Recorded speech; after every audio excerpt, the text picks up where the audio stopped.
Erev Tov, everyone. Erev Tov. It is Monday night. It is 8 p.m. here on the east side of the United States, here in the diaspora. This is the Maimon Beit Knesset, therefore it must be Zeyde Story Corner. That's right, Zeyde Story Corner. We continue reading the stories of Isaac Bashevis Singer. Wonderful stories. Yeah, wonderful stories. We have more stories in line for you tonight. Let's check and see who we have in the chat room. Number one, we have Donald and Veronica and Richard and Thaddeus and more to come. One's watching in the background. Yeah, we have those who are watching in the background who don't actually get into the chat room. But we're glad you're all here anyway. So we should probably get right to the story. So yeah, we should. Yeah, okay. So let me get you on your camera first. And here we are. Back again. I am back with you once again to tell stories and all that kind of stuff. Okay. Let's get the storybook up, huh? Okay, so we begin tonight with this story. It's kind of a long one, too. This one is called Hanukkah in the Poorhouse. Outside, there was snow and frost, but in the poorhouse, it was warm. Those who were mortally ill or paralyzed lay in beds. The others were sitting around a large Hanukkah lamp with 8 burning wicks. Good-hearted citizens had sent pancakes sprinkled with sugar and cinnamon to the inmates. All that reminds me of when I was a kid. Anyway, they conversed about old times, unusual frost, packs of wolves, invading the villages during the icy nights, as well as encounters with demons and imps and sprites.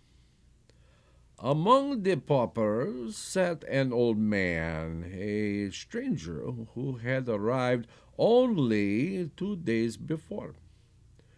He was tall, straight, and had a milk-white beard.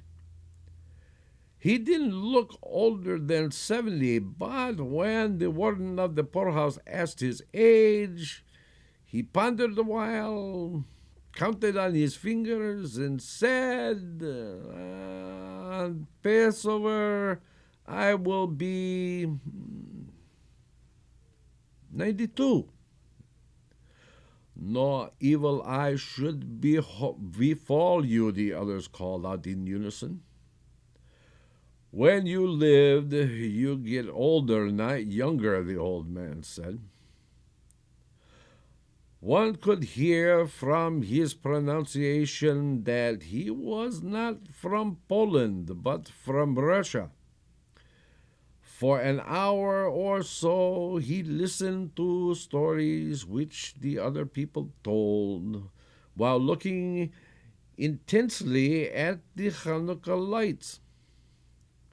The conversation turned to the harsh decrees against the Jews, and the old man said, "What do you people in Poland know about harsh decrees? In comparison to Russia, Poland is a paradise."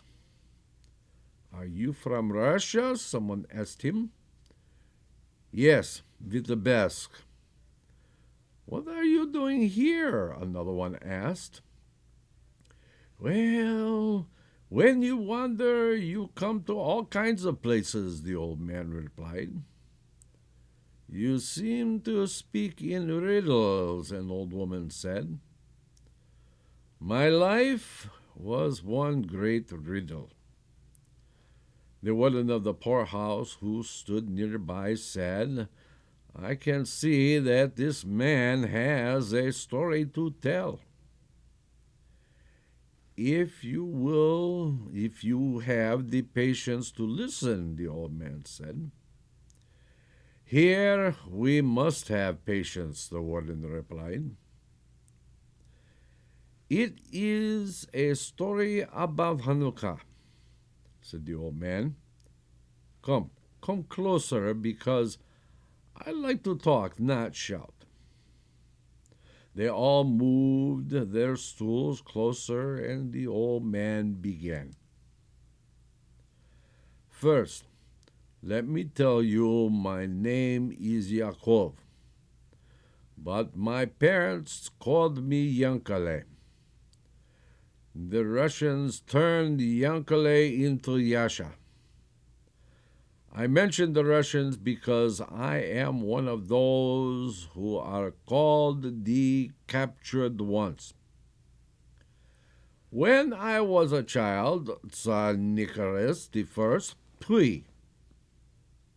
I do that on my own. That's not part of the story. I just do that on my own. Anyway, so an enemy of the Jews decreed that Jewish boys should be captured and brought up to be soldiers.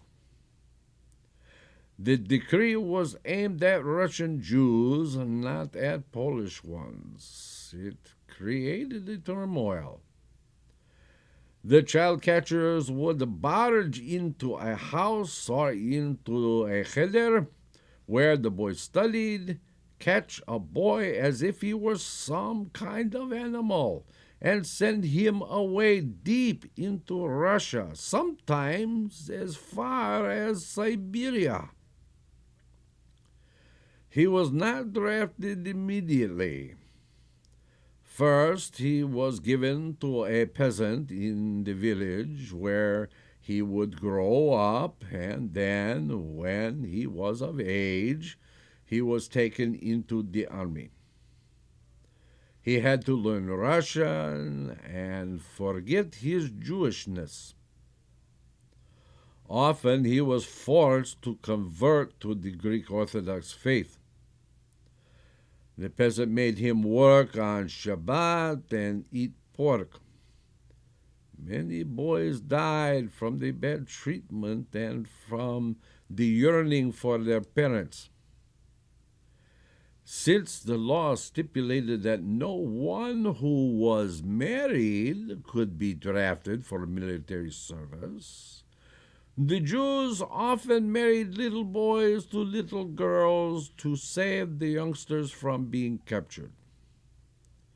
The married little boy continued to go to cheder. The little girl put on a matron's bonnet, but she remained a child. It often happened that the young wife went out in the street to play with pebbles or to make mud cakes. Sometimes she would take off her bonnet and put her toys in it. What happened to me was of a different nature. The young girl whom I was about to marry was the daughter of a neighbor. Her name was Razel. When we were children of 4 or 5, we played together. I was supposed to be her husband and she my wife. I made believe that I went to the synagogue and she prepared supper for me. I shared with sand or mud. I loved Razel, and we promised ourselves that when we grew up, we would really become husband and wife. She was fair, with red hair and blue eyes. Some years later, when my parents brought me the good tidings about Razel was to marry me, I became mad with joy. We would have married immediately.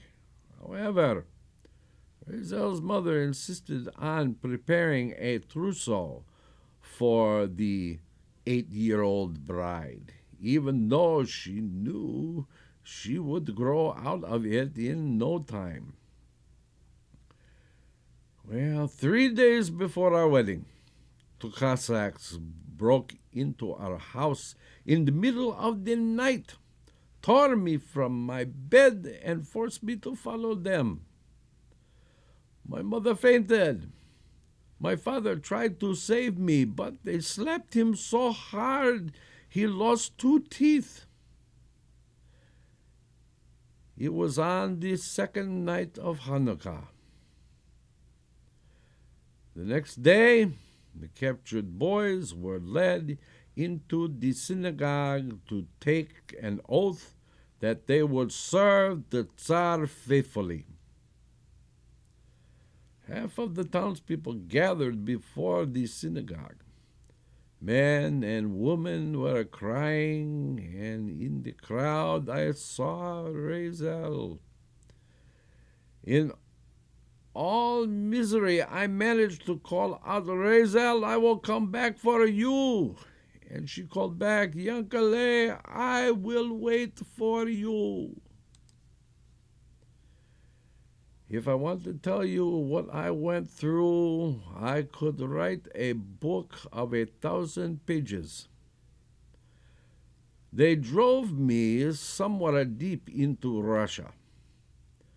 The trip lasted many weeks. They took me to a hamlet and put me in the custody of a peasant by the name of Ivan. Ivan and his wife and 6 children and the whole family tried to make a Russian out of me. They all slept in one large bed. In winter, they put their pigs in the hut. The place was swarming with roaches. I knew only a few Russian words. My fringed garment was taken away, and my side locks were cut off. I had no choice but to eat unkosher food. In the first days, I spat out the pig meat, but how long can a boy fast? For hundreds of miles around, there was not a single Jew. They could force my body to do all kinds of things, but they could not make my soul forsake the faith of my fathers. I remembered a few prayers and benedictions in my heart and kept on repeating them. I often spoke to myself when nobody was around so as not to forget the Yiddish language. In the summer, Ivan sent me to pasture his goats. In later years, I took care of his cows and horse. I would sit in the grass and talk to my parents, my sister Leah, and to my brother Chaim, both younger than I, and also to Razel. Although I was far away from them, I imagined that they heard me and answered me. Since I was captured on Hanukkah, I decided to celebrate this feast even if it cost me my life. I had no Jewish calendar, but I recalled that Hanukkah comes about the time of Christmas. A little earlier or later, I would wake up and go outside in the middle of the night. Not far from the granary grew an old oak tree. Lightning had burned a large hole in its trunk. I crept inside, lit some kindling wood, and made the benediction. If the peasants had caught me, he would have beaten me.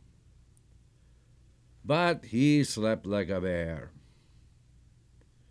Years passed, and I became a soldier. There was no old oak tree near the barracks, and you would be whipped for leaving the bunk, going outside without permission. But on some winter nights, they sent me to guard the ammunition warehouse. And I always found an opportunity to light a candle and to recite a prayer. Once a Jewish soldier came to our barracks and brought with him a small prayer book. My joy at seeing the old familiar Hebrew letters cannot be described. I hid somewhere and recited all the prayers, those of the weekday, the Shabbos, and the holidays. The soldier had already served out his term, and before he went home, he left me the prayer book as a gift. It was my greatest treasure of my life. I still carry it in my sack. 22 years later had passed since I was captured. The soldiers were supposed to have the right to send letters to their parents once a month, but since I wrote mine in Yiddish, they never delivered, and I never received anything from them. One winter night, when it was my turn to stand watch at the warehouse, I lit 2 candles, and since there was no wind, I stuck them into the snow. According to my calculations, it was Hanukkah. A soldier who stands watch is not allowed to sit down, and certainly not to fall asleep. But it was the middle of the night, and nobody was there. So I squatted on the threshold of the warehouse to observe the 2 little flames burning brightly. I was tired after a difficult day of service, and my eyelids closed. Soon I fell asleep. I was committing 3 sins against the Tsar at once. Suddenly, I felt someone shaking my shoulder. I opened my eyes and saw my enemy, a vicious corporal by the name of Kaputstin, tall with broad shoulders, a curled mustache, and a thick red nose with purple veins from drinking. Usually he slept the whole night, but that night some demon made him come outside. When I saw the rascal by the light of the still burning Hanukkah candles, I knew that this was my end. I would be court-martialed and sent to Siberia. I jumped up, grabbed my gun, and hit him over the head. He fell down, and I started running. I ran until sunrise. I didn't know where my feet were carrying me. I had entered a thick forest, and it seemed to have no end. For 3 days I ate nothing and drank only melted snow. Then I came to a hamlet. In all these years I had saved some 15 rubles from my few kopecks that a soldier receives as pay. I carried it in a little pouch on my chest. I bought myself a cotton linen jacket, a pair of pants, and a cap. My soldier's uniform and the gun I threw into the stream. After weeks of wandering on foot, I came to railroad tracks.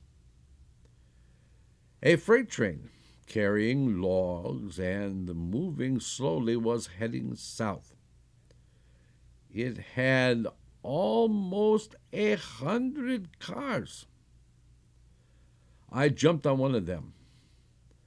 When the train approached the station, I jumped off in order not to be seen by the station master. I could tell from the signs along the way that we were heading towards St. Petersburg, then the capital of Russia.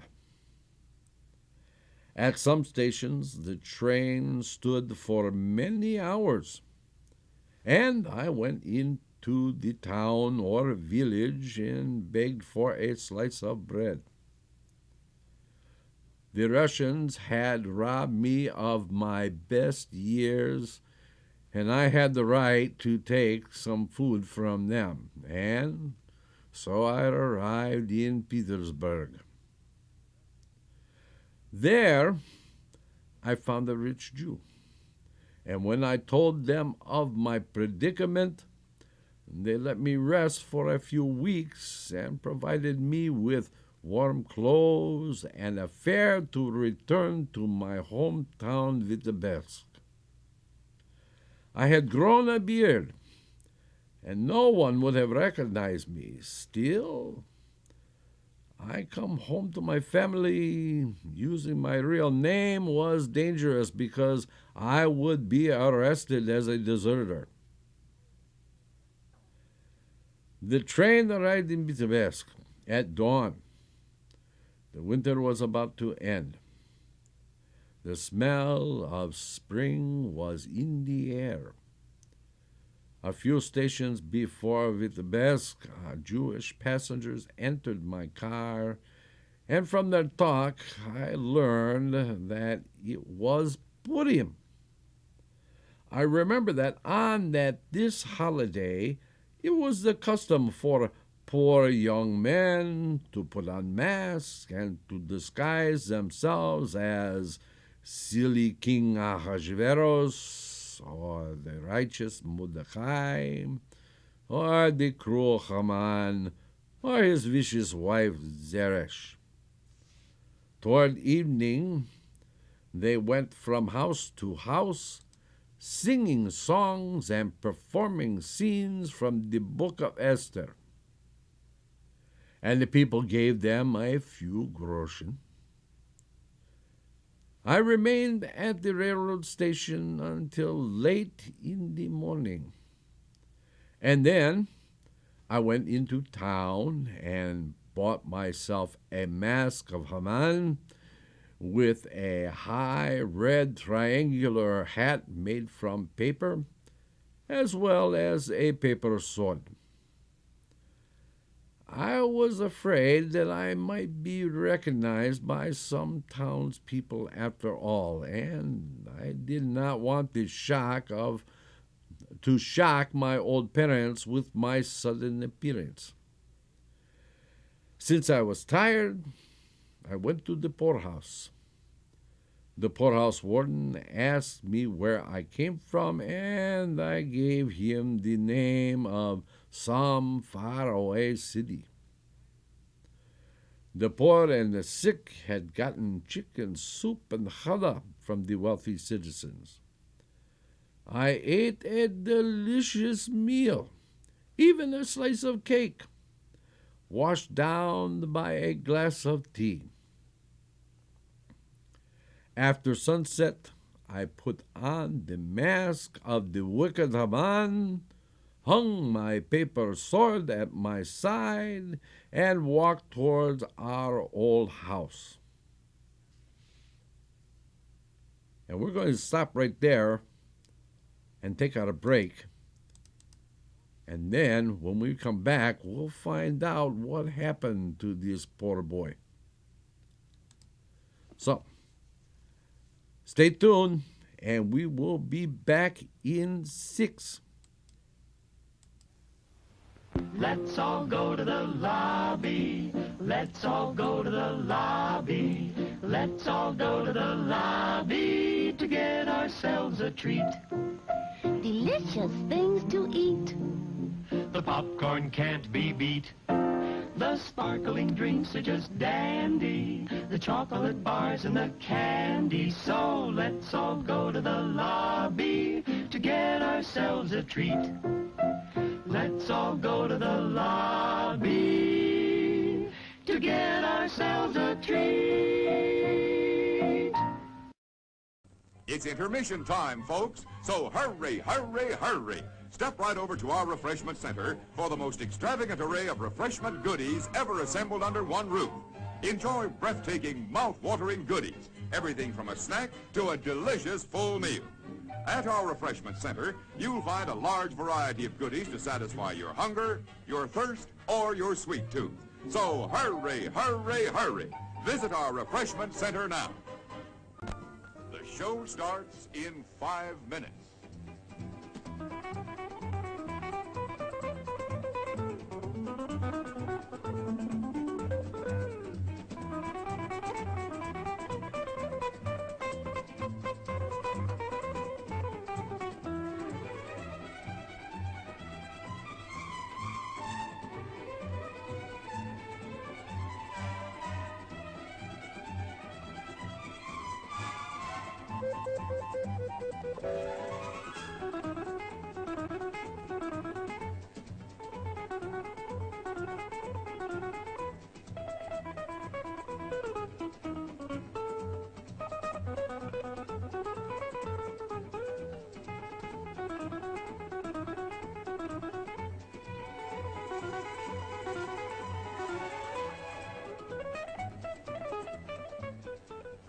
The show starts in 4 minutes.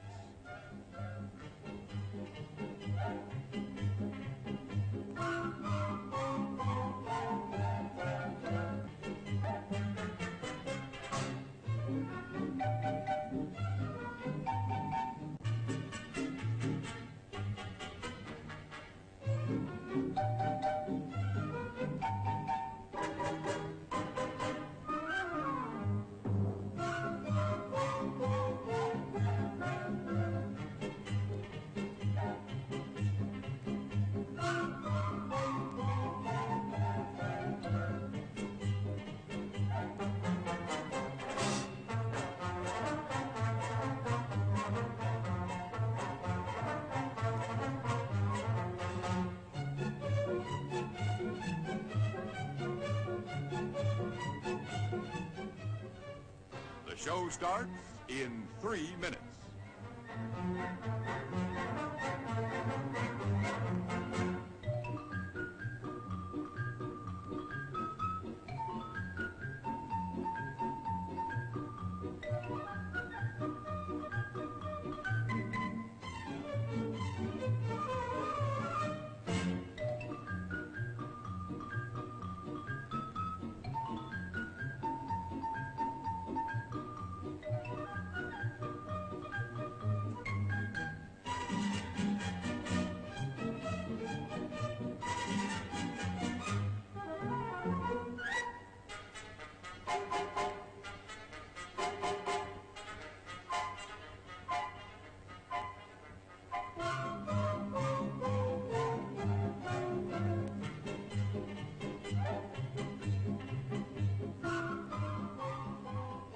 The show starts in 2 minutes.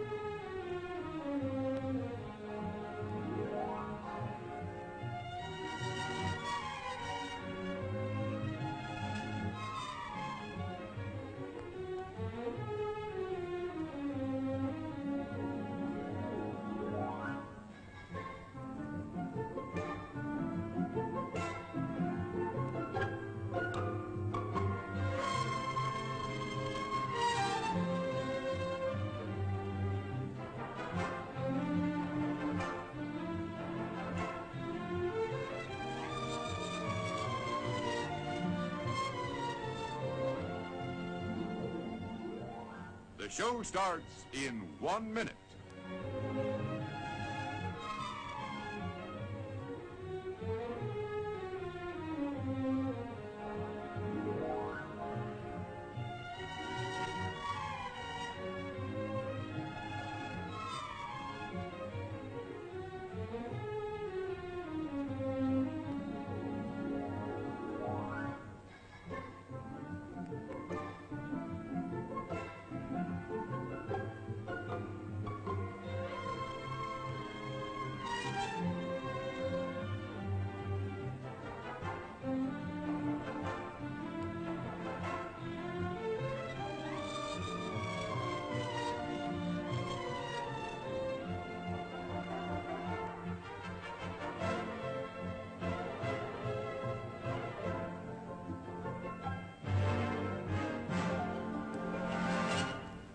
And now, on with the show.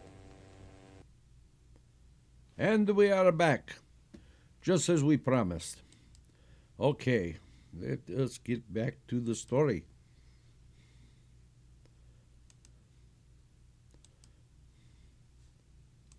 So, I opened the door and saw my parents. My father's beard had turned white over the years. My mother's face was shrunken. My brother Chaim and my sister Leah were not there. They must have gotten married and moved away. From my boyhood, I remembered a song with the disguise Haman used to sing, and I began to chant the words, I am a wicked Haman, the hero great, and Zeresh, my spiteful mate. On the king's horse ride I will, and all the Jews shall I kill. I tried to continue, but a lump stuck in my throat, and I could not utter another word. I heard my mother say, Here is Haman. Why didn't you bring Zeresh, that shrew, with you? I made an effort to sing with a hoarse voice, but my father remarked, A great voice he has not, but he will get his 2 groschen anyway. Do you know what, Haman? My mother said, Take off your mask, sit down at the table, and eat the Purim repast with us. I glanced at the table. 2 thick candles were lit in silver candlesticks, as in my young days. Everything looked familiar to me. The embroidered tablecloth, the carafe of wine. I had forgotten in cold Russia that oranges existed. But on the table, there were some oranges, as well as mandel bread, a tray of sweet and sour fish, a double-braided challah, and a dish of puppy cakes. After some hesitation, I took off my mask and sat down at the table. My mother looked at me and said, You must be from another town. Where do you come from? I named a faraway city. What are you doing here in Vitebsk? My father asked. Oh, I wander all over the world, I answered. You still look like a young man. What is the purpose of becoming a wanderer at your age? My father asked me. Don't ask him so many questions, my mother said. Let him eat in peace. Go wash your hands. I washed my hands with water from the copper pitcher of olden days, and my mother handed me a towel and a knife to cut the challah.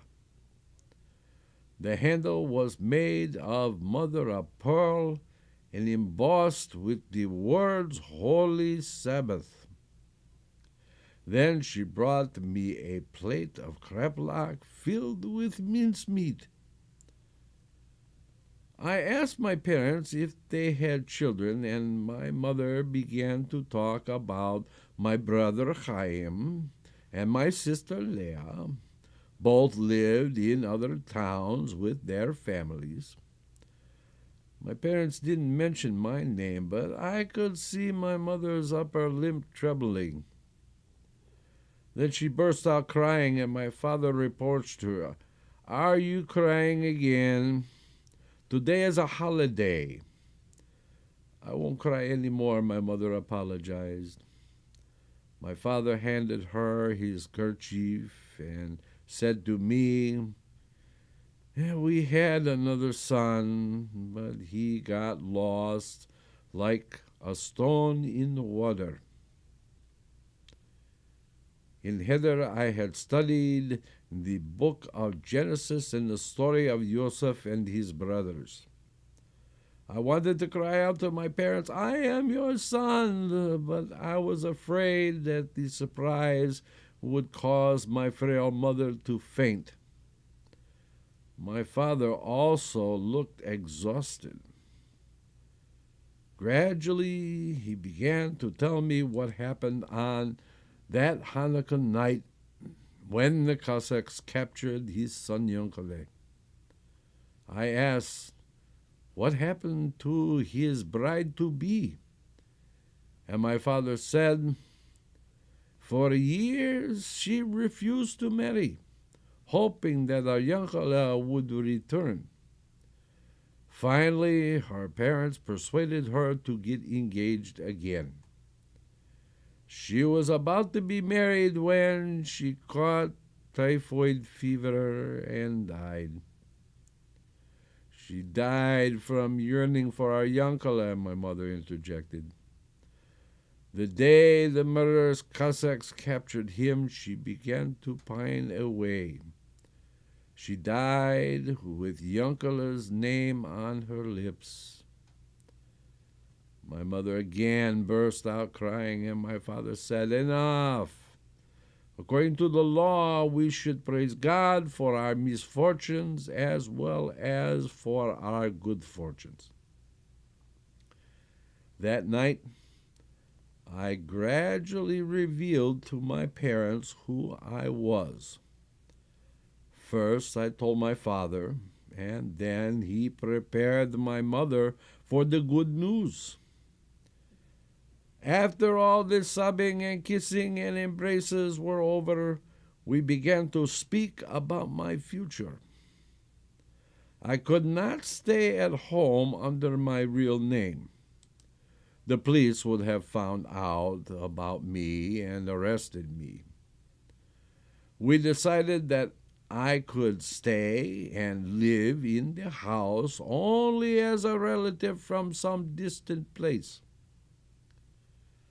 My parents were to introduce me as a nephew, a widower without children who came to live in their house after the loss of his wife. In a sense, it was true. I had always thought of Razel as my wife. I knew even then that I could never marry another woman. I assumed the name of Lebele instead of Yankele. And so it was.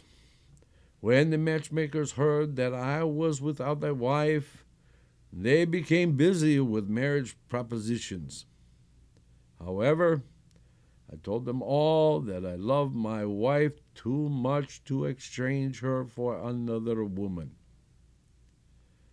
My parents were old and weak, and they needed my care. For almost 6 years, I remained at home. After 4 years, my father died. My mother lived another 2 years, and then she also died and was buried beside him. A few times my brother and sister came to visit. Of course, they had learned who I really was, but they kept it as a secret.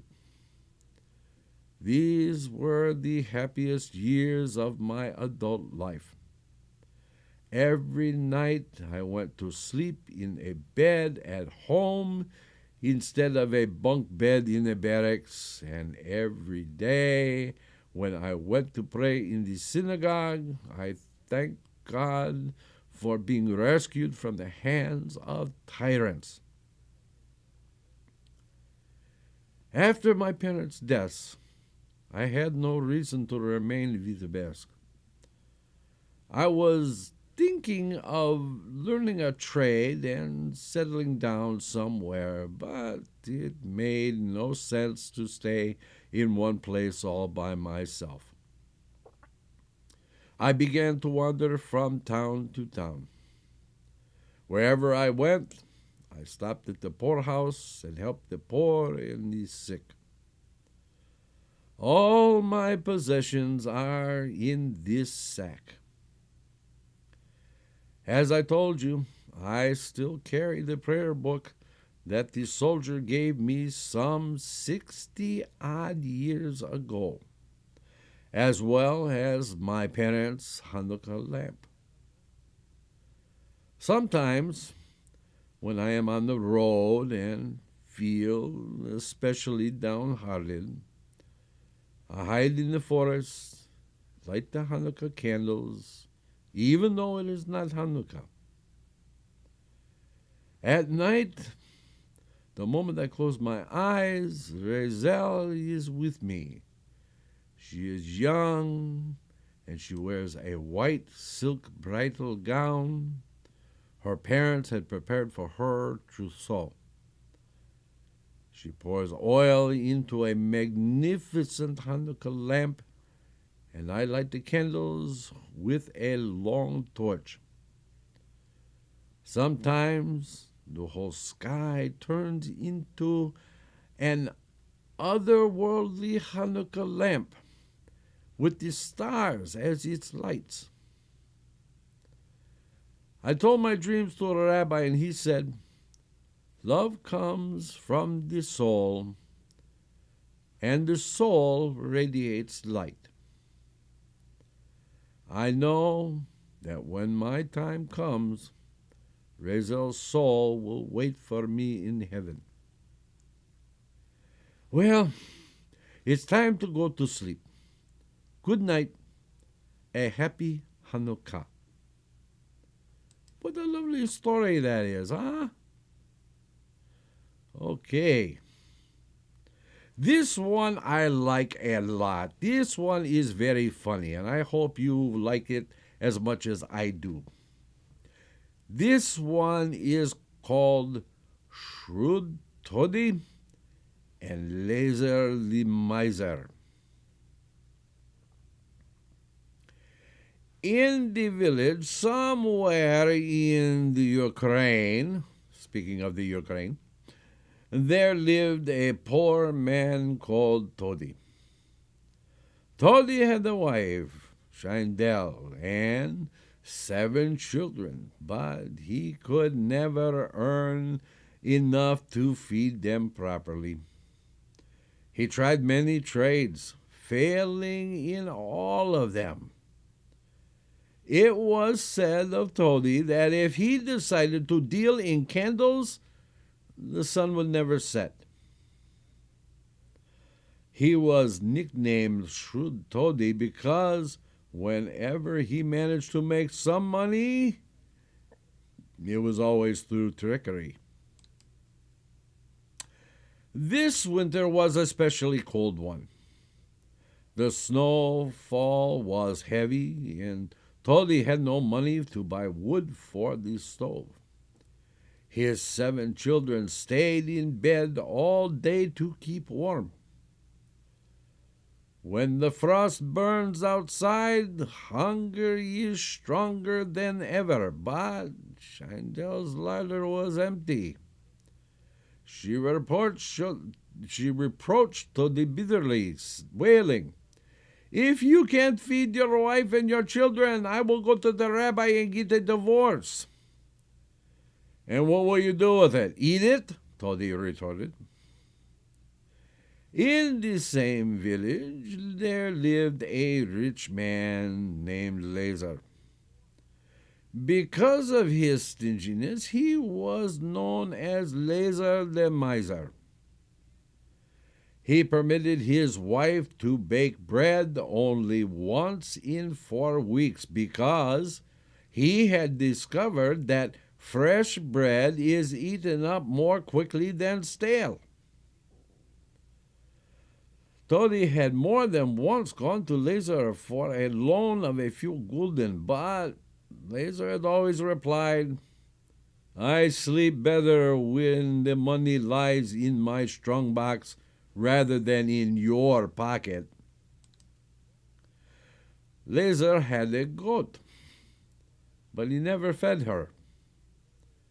The goat had learned to visit the houses of the neighbors, who pitied her and gave her potato peelings. Sometimes, when there were not enough peelings, she would gnaw on the straw of the thatched roofs. She also had a liking for tree bark. Nevertheless, each year the goat gave birth to a kid. Lazar milked her, but, miser that he was, did not drink the milk himself. Instead, he sold it to others. Toddy decided he would take his revenge on Lazar and at the same time make some much-needed money for himself. One day, as Lazar was sitting on a box eating borscht and dry bread, he used his chair only on holidays so that the upholstery would not wear out. The door opened and Toddy came in. "Reb Lazar," he said, "I would like to ask you a favor. My oldest daughter, Basha, is already 15, and she is about to become engaged. A young man is coming from Yanev to look her over. My cutlery is tin, and my wife is ashamed to ask the young man to eat soup with a tin spoon. Would you lend me one of your silver spoons? I give you my holy word that I will return it to you tomorrow." Lazar knew that Toddy would not dare break a holy oath, and he lent him the spoon. No young man came to see Basha that evening. As usual, the girl walked around barefoot and in rags, and the silver spoon lay hidden under Toddy's shirt. In the early years of his marriage, Toddy had possessed a set of silver tableware himself. He had, however, long since sold it all, with the exception of 3 silver teaspoons that were used only on Passover. The following day, as Lazar, his feet bare in order to save his shoes, sat on his box eating borscht and dry bread, Toddy returned. "Here is the spoon I borrowed yesterday," he said, placing it on the table together with one of his own teaspoons. "What is the teaspoon for?" Lazar asked. Toddy said, Your tablespoon gave birth to a teaspoon. It is her child. Since I am an honest man, I'm returning both mother and child to you." Laser looked at Tolly in astonishment. He had never heard of a silver spoon giving birth to another. Nevertheless, his greed overcame his doubt, and he happily accepted both spoons. Such an unexpected piece of good fortune! He was overjoyed that he had loaned Toddy the spoon. A few days later, as Laser, without his coat to save it, was again sitting on his box eating borscht and dry bread, the door opened and Toddy appeared. The young man from Yenev did not please Basha because he had donkey ears. But this evening another young man is coming to look her over. Shandel is cooking soup for him, but she's ashamed to serve him with a tin spoon. Would you lend me... Even before Toddy could finish the sentence, Laser interrupted. You want to borrow a silver spoon? Take it. Take it with pleasure. The following day, Toddy once more returned the spoon, and with it one of his own silver teaspoons. He again explained that during the night the large spoon had given birth to a small one, and in all good conscience he was bringing back the mother and the newborn baby. As for the young man who came to look Basha over, she hadn't liked him either, because his nose was so long that it reached to his chin. Needless to say that Laser the miser was overjoyed. Exactly the same thing happened a third time. Toddy related that this time his daughter had rejected her suitor because he stammered. He also reported to that Laser's silver spoon had again given birth to a baby spoon. Does it ever happen that a spoon has twins? Laser inquired. Toddy thought it over for a minute. Why not? I've even heard of a case where a spoon had triplets. Well, almost a week passed by, and Toddy did not go to see Laser. But on Friday morning, as Laser, in his underwear to save his pants, sat on his box, eating borscht and dry bread, Toddy came in and said, "Good day to you, Reb Laser." "A good morning and many more to you," Laser replied in his friendliest manner. "What good fortune brings you here? Did you perhaps come to borrow a silver spoon? If so, help yourself." "Today I have a very special favor to ask. This evening a young man from the big city of Lublin is coming to look Basha over. He is the son of a rich man, and I'm told he is clever and handsome as well.